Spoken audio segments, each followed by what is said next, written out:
ആകാശവാണി.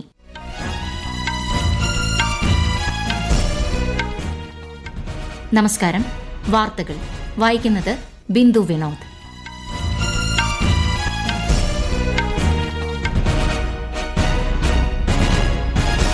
പ്രധാന വാർത്തകൾ. രാജ്യത്തിന്റെ വളർച്ചയ്ക്ക് സമുദ്ര സമ്പദ് വ്യവസ്ഥ അത്യന്താപേക്ഷിതമാണെന്ന് പ്രധാനമന്ത്രി നരേന്ദ്രമോദി. സാമ്പത്തിക സുസ്ഥിരതയിൽ മത്സ്യമേഖലയ്ക്ക് നിർണായക സ്ഥാനമുണ്ടെന്ന് കേന്ദ്രമന്ത്രി രാജീവ് രഞ്ജൻ സിംഗ്. ഓപ്പറേഷൻ സിന്ദൂറിലൂടെ ശത്രുക്കൾക്കെതിരെ തിരിച്ചടിക്കാനുള്ള ഇന്ത്യയുടെ ശക്തി പ്രതിരോധ സേന പ്രകടമാക്കിയതായി രാജ്യരക്ഷാമന്ത്രി രാജ്നാഥ് സിംഗ്. ഭീകരതയെ നേരിടാനുള്ള ശ്രമങ്ങൾ ശക്തിപ്പെടുത്താൻ ലോകരാഷ്ട്രങ്ങളോട് ആഹ്വാനം ചെയ്ത് ഇന്ത്യ. സാങ്കേതികവിദ്യ രാജ്യത്തെ എല്ലാ ജനവിഭാഗങ്ങൾക്കും പ്രാപ്യമാകുന്ന തരത്തിലേക്ക് മാറ്റാൻ സർക്കാരിന് സാധിച്ചതായി കേന്ദ്രമന്ത്രി അശ്വിനി വൈഷ്ണവ്. ഏഷ്യ കപ്പ് 2020 ക്രിക്കറ്റിൽ ഇന്ത്യ ഇന്ന് ഒമാനെ നേരിടും. അബുദാബിയിൽ രാത്രി 8-നാണ് മത്സരം. വാർത്തകൾ വിശദമായി. രാജ്യത്തിന്റെ വളർച്ചയ്ക്ക് സമുദ്ര സമ്പദ് വ്യവസ്ഥ അത്യന്താപേക്ഷിതമാണെന്ന് പ്രധാനമന്ത്രി നരേന്ദ്രമോദി. സമൂഹമാധ്യമത്തിൽ കേന്ദ്രമന്ത്രി ജിതേന്ദ്ര സിംഗിന്റെ ലേഖനത്തോട് പ്രതികരിക്കവെ Sagarmala, deep ocean mission, Harit Sagar മാർഗനിർദ്ദേശങ്ങൾ തുടങ്ങിയ സംരംഭങ്ങൾ സമുദ്ര വിഭവങ്ങളെ ഉപയോഗപ്പെടുത്താൻ ലക്ഷ്യമിട്ടുള്ളതാണെന്നും പ്രധാനമന്ത്രി വ്യക്തമാക്കി. ഇത് തീരദേശ സമൂഹത്തെ ശാക്തീകരിക്കുകയും ആഗോള സമുദ്ര പരിപാലനത്തിൽ ഇന്ത്യയുടെ നേതൃത്വം ശക്തിപ്പെടുത്തുകയും ചെയ്യുമെന്നും ശ്രീ മോദി കൂട്ടിച്ചേർത്തു. പുനരുപയോഗ ഊർജ്ജ മേഖലയിൽ യൂറോപ്യൻ യൂണിയന്റെ അനുഭവ പരിചയം കേരളത്തിന് പ്രയോജനപ്പെടുമെന്ന് മുഖ്യമന്ത്രി പിണറായി വിജയൻ. തിരുവനന്തപുരത്ത് Kerala European union blue economy conclave ഉദ്ഘാടനം ചെയ്യുകയായിരുന്നു മുഖ്യമന്ത്രി. വിഴിഞ്ഞം തുറമുഖം ആഗോള വ്യാപാര രംഗത്ത് സംസ്ഥാനത്തെ അടയാളപ്പെടുത്തിയതായും മുഖ്യമന്ത്രി അഭിപ്രായപ്പെട്ടു. രാജ്യത്തിന്റെ സാമ്പത്തിക രംഗത്ത് മത്സ്യബന്ധന മേഖലയ്ക്ക് വലിയ സ്ഥാനമുണ്ടെന്ന് കേന്ദ്രമന്ത്രി രാജീവ് രഞ്ജൻ സിംഗ് പറഞ്ഞു. മത്സ്യബന്ധന മേഖലയെ പരിപോഷിപ്പിക്കാൻ മത്സ്യസമ്പദാ യോജന ഉൾപ്പെടെ നിരവധി പദ്ധതികൾ നടപ്പിലാക്കി വരുന്നതായും അദ്ദേഹം വ്യക്തമാക്കി. തിരുവനന്തപുരത്ത് Kerala European union blue economy കോൺക്ലേവിൽ സംസാരിക്കുകയായിരുന്നു അദ്ദേഹം. രാജ്യത്തിന്റെ വളർച്ചയ്ക്ക് സമുദ്രമേഖലയ്ക്ക് നിർണായക സ്ഥാനമുണ്ടെന്ന് ചടങ്ങിൽ ഓൺലൈനായി പങ്കെടുത്ത കേന്ദ്രമന്ത്രി സർബാനന്ദ സോനോവാൾ അഭിപ്രായപ്പെട്ടു. കേന്ദ്ര സഹമന്ത്രി ജോർജ് കുര്യൻ, മന്ത്രിമാരായ സജി ചെറിയാൻ, ജെ ചിഞ്ചുറാണി തുടങ്ങിയവരും ചടങ്ങിൽ സന്നിഹിതരായിരുന്നു. ഓപ്പറേഷൻ സിന്ദൂറിലൂടെ ശത്രുക്കൾക്കെതിരെ തിരിച്ചടിക്കാനുള്ള ഇന്ത്യയുടെ ശക്തി പ്രതിരോധ സേന പ്രകടമാക്കിയതായി രാജ്യരക്ഷാമന്ത്രി രാജ്നാഥ് സിംഗ്. 1965 ഇന്ത്യ പാകിസ്ഥാൻ യുദ്ധത്തിന്റെ 60-ാം വാർഷികം ആചരിക്കുന്ന ചടങ്ങിൽ യുദ്ധസൈനികരെ അഭിസംബോധന ചെയ്യുകയായിരുന്നു അദ്ദേഹം. ऑपरेशन सिंदूर में हमने ये लॉन्च किया और दुश्मनों को दिखा दिया कि हमारा प्रतिकार कितना मजबूत होता है, कितना ताकतवर होता है. और हमारी पूरी टीम ने जिस कोऑर्डिनेशन और करेज से काम लिया उसे साबित कर दिया कि जीत अब हमारे लिए कोई एक्सेप्शन नहीं रही है. जीत हमारी आदत बन चुकी है. സൈനികർക്ക് ഒരിക്കലും പ്രതിരോധ വിഭവങ്ങളുടെ അഭാവം ഉണ്ടാകാതിരിക്കാൻ കേന്ദ്ര സർക്കാർ ആവശ്യമായ എല്ലാ നടപടികളും സ്വീകരിക്കുന്നുണ്ടെന്നും ശ്രീ രാജ്നാഥ് സിംഗ് പറഞ്ഞു. സാങ്കേതിക വിദ്യ രാജ്യത്തെ എല്ലാ ജനവിഭാഗങ്ങൾക്കും പ്രാപ്യമാകുന്ന തരത്തിലേക്ക് മാറ്റാൻ സർക്കാരിന് സാധിച്ചതായി കേന്ദ്രമന്ത്രി അശ്വിനി വൈഷ്ണവ്. ചെറുകിട കച്ചവടക്കാർ വരെ ഇപ്പോൾ UPI പേയ്മെന്റ് സംവിധാനം ഉപയോഗിക്കുന്നുണ്ടെന്നും അദ്ദേഹം പറഞ്ഞു.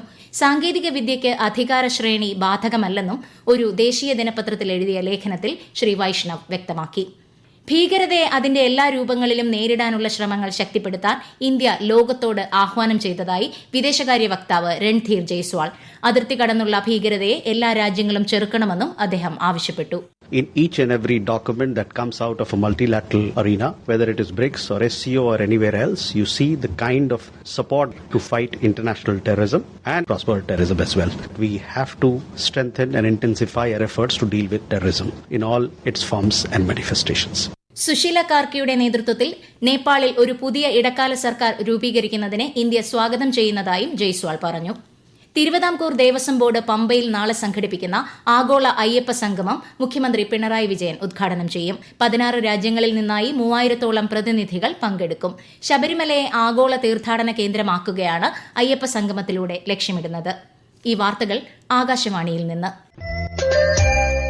ആകാശവാണി വാർത്തകളും വാർത്താധിഷ്ഠിത പരിപാടികളും all India radio news Thiruvananthapuram YouTube ചാനലിലും all India radio news Thiruvananthapuram Facebook പേജിലും AR News_ തിരുവനന്തപുരം ഇൻസ്റ്റഗ്രാം അക്കൌണ്ടിലും AR News_TVM X ഹാൻഡിലും ലഭ്യമാണ്. Asia cup 2020 cricket group A അവസാന മത്സരത്തിൽ ഇന്ത്യ ഇന്ന് ഒമാനെ നേരിടും. അബുദാബി ഷെയ്ഖ് സയ്യിദ് സ്റ്റേഡിയത്തിൽ രാത്രി 8-നാണ് മത്സരം. ഗ്രൂപ്പ് എയിൽ നിന്ന് ഇന്ത്യയും പാകിസ്ഥാനുമാണ് സൂപ്പർ 4-ലെത്തിയ ടീമുകൾ. ഇന്ത്യൻ താരം PV സിന്ധു ചൈന മാസ്റ്റേഴ്സ് ബാഡ്മിന്റണിൽ നിന്ന് പുറത്തായി. ഇന്ന് നടന്ന ക്വാർട്ടർ ഫൈനലിൽ ദക്ഷിണ കൊറിയയുടെ ആൻ സെ യങ് നേരിട്ടുള്ള സെറ്റുകൾക്കാണ് PV സിന്ധുവിനെ പരാജയപ്പെടുത്തിയത്. പൊതുസേവനവും സദ്ഭരണവും മുഖമുദ്രയാക്കി കേന്ദ്ര സർക്കാർ കഴിഞ്ഞ 11 വർഷത്തിനിടെ ബേട്ടി ബച്ചാവോ ബേട്ടി പഠാവോ ക്യാമ്പയിനിലൂടെ രാജ്യത്തെ ഓരോ പെൺകുട്ടിക്കും അന്തസ്സ്, സംരക്ഷണം, വിദ്യാഭ്യാസം എന്നിവ ഉറപ്പാക്കുന്നതിനായി നടത്തിയ പ്രവർത്തനങ്ങളാണ് ആകാശവാണിയുടെ പ്രത്യേക പരമ്പരയായ സേവാ പർവിൽ ഇന്ന്.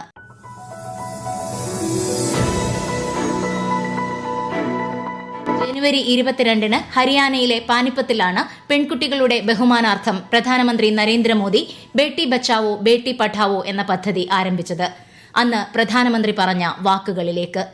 हम ये तो चाहते हैं कि बहू तो हमें पढ़ी लिखी मिले, लेकिन बेटी को पढ़ाना है तो 50 बार सोचने के लिए मजबूर हो जाते हैं. ये अन्याय कब तक चलेगा? ये हमारी सोच में ये दोगलापन कब तक चलेगा? अगर बहू पढ़ी लिखी चाहती है तो बेटी को भी पढ़ाना ये हमारी जिम्मेवारी बनती है. രാജ്യത്തിന്റെ ഭാവി നിർണ്ണയിക്കുന്ന ഈ പദ്ധതിയിലൂടെ ഭ്രൂണഹത്യ തടയാനും ആൺപെൺ ലിംഗാനുപാതം സന്തുലിതമാക്കാനും സാധിച്ചു.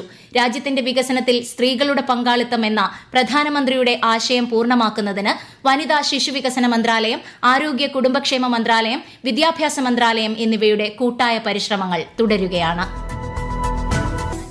ധനകാര്യ മാനേജ്മെന്റിൽ ഡിജിറ്റലൈസേഷൻ സംയോജിപ്പിക്കേണ്ടത് ആവശ്യമാണെന്ന് comptroller and auditor general Sanjay Murthy. ന്യൂഡൽഹിയിൽ നടന്ന സംസ്ഥാന ധനകാര്യ സെക്രട്ടറിമാരുടെ 2ാം വാർഷിക സമ്മേളനത്തെ അഭിസംബോധന ചെയ്യുകയായിരുന്നു അദ്ദേഹം. എല്ലാ കേന്ദ്ര സ്പോൺസർഷിപ്പ് പദ്ധതികളും നവംബർ 1 മുതൽ സിംഗിൾ നോഡൽ ഏജൻസി സംവിധാനത്തിലൂടെ നടപ്പിലാക്കുമെന്നും ചടങ്ങിൽ പ്രഖ്യാപനമുണ്ടായി. ചരക്ക് സേവന നികുതി പരിഷ്കരണത്തിൽ ഓട്ടോമൊബൈൽ മേഖലയ്ക്ക് ഗണ്യമായ നികുതി ഇളവുകളാണ് പ്രഖ്യാപിച്ചത്. പഴയ വാഹനങ്ങൾ മാറ്റി ഇന്ധനക്ഷമതയുള്ള പുതിയ വാഹനങ്ങൾ വാങ്ങുന്നതിലൂടെ പരിസ്ഥിതി സൌഹൃദമായ യാത്രാ സൌകര്യവും ഇത് ഉറപ്പാക്കും. ഈ പരിഷ്കാരങ്ങൾ ഓട്ടോമൊബൈൽ വ്യവസായം പൂർണ്ണമായും ഉപയോഗിക്കുമെന്ന് federation of automobile dealers association president CS Vigneshwar അറിയിച്ചു. സ്വതന്ത്ര സോഫ്റ്റ്വെയർ ദിനാചരണത്തിന്റെ സംസ്ഥാനതല ഉദ്ഘാടനം മന്ത്രി V ശിവൻകുട്ടി നാളെ തിരുവനന്തപുരത്ത് നിർവഹിക്കും. ദിനാചരണത്തിന്റെ ഭാഗമായി സ്വതന്ത്ര സോഫ്റ്റ്വെയറായ ഉബുണ്ടു 22.04 കൈറ്റിന്റെ തിരുവനന്തപുരം ജില്ലാ കേന്ദ്രത്തിൽ വെച്ച് പൊതുജനങ്ങൾക്ക് സൌജന്യമായി ഇൻസ്റ്റാൾ ചെയ്തു നൽകും. സംയുക്ത സേനാ മേധാവി ജനറൽ അനിൽ ചൌഹാന്റേതെന്ന തരത്തിൽ സമൂഹമാധ്യമത്തിൽ പ്രചരിക്കുന്ന വീഡിയോ കൃത്രിമമെന്ന് കേന്ദ്ര സർക്കാർ.